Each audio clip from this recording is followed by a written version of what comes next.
Des riffs de guitare blues psychédélique à la programmation de samples et mélodies groove au clavier, Tom de Lobel-Mailly est un multi-instrumentiste jouant des cordes comme pas deux. Travailler avec ses mains et dans la musique, c'était son souhait le plus cher.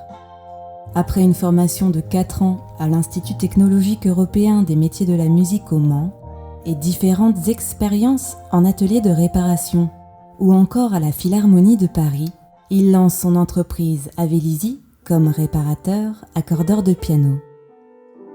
Un piano est composé principalement de matériaux vivants, comme le bois, les feutres ou le cuir. Il est donc nécessaire de l'accorder au moins une fois par an. Tom effectue d'abord un premier accord pour comprendre votre piano dans ses résonances comme dans ses insuffisances. Une écoute tout en douceur, même quand votre instrument sonne faux. En général, on va commencer par ouvrir le piano, le jouer, puis faire un accord, un premier accord qui va nous permettre de connaître le piano et de relever les différents problèmes qu'il pourrait y avoir dessus. On peut avoir une touche qui reste enfoncée ou qui a du mal à revenir à cause du feutre juste ici, qu'on va appeler le feutre de Mortez.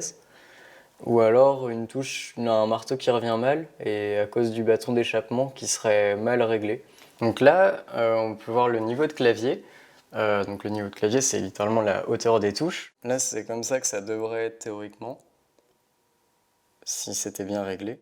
On va pouvoir vérifier comme ça et aussi dans la continuité.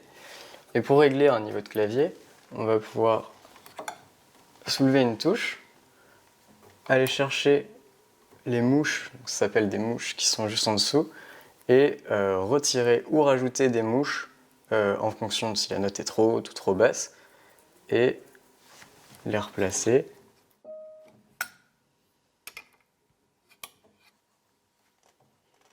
Tasser un petit peu les mouches et regarder ensuite si la touche est assez haute ou bien si elle est trop basse, et ensuite réajuster, et ça sur tout le reste du clavier. Ces premiers réglages vont faciliter l'accord, et c'est par conduction osseuse que ce La fondamental va le traverser depuis sa main sur les touches jusqu'à la clé ajustant les chevilles. Moi, j'utilise encore un diapason pour trouver mon La 440 ou 442, mais on peut se servir d'applications sur téléphone, et il existe même des applications pour accorder le piano entièrement, donc ça permet pas à n'importe qui d'accorder un piano. Ça se fait principalement à l'oreille et aussi un peu aux sensations. On va écouter ce qui s'appelle des battements, c'est ce qu'on va entendre quand, disons que des notes ne sont pas tout à fait justes entre elles, et on va régler ces battements de manière à ce que ça sonne de manière harmonieuse.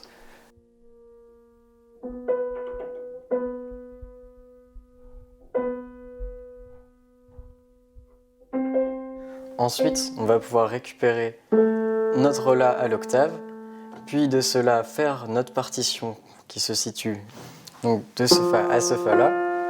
Et dans cet intervalle, on va pouvoir faire une suite d'intervalles de notes, de 2 notes à chaque fois, qu'on va appeler des quartes et des quintes.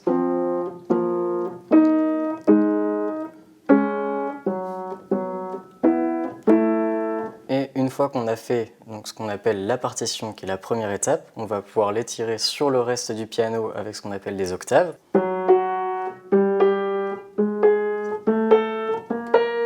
Et une fois fait sur tout le piano, pas forcément dans cet ordre-là, mais on va pouvoir venir ensuite aux unissons. Là actuellement, 2 des 3 cordes sont étouffées. On va en laisser qu'une seule étouffée sur les 3, donc on en a 2. Celle du milieu a été accordée, donc on va pouvoir entendre la corde du milieu et la corde de gauche qui n'est pas encore accordée. Là on peut entendre que c'est faux. On va entendre ce qui s'appelle un battement. Le son produit par une corde de piano comporte de nombreuses fluctuations à la fois d'intensité, de timbre, d'harmoniques et de battements. La corde ne vibre pas uniquement sur toute sa longueur, mais dans toutes ses différentes sections.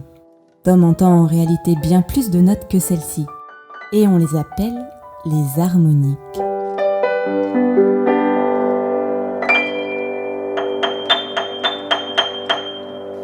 Là, dans les aigus, c'est un petit peu bas.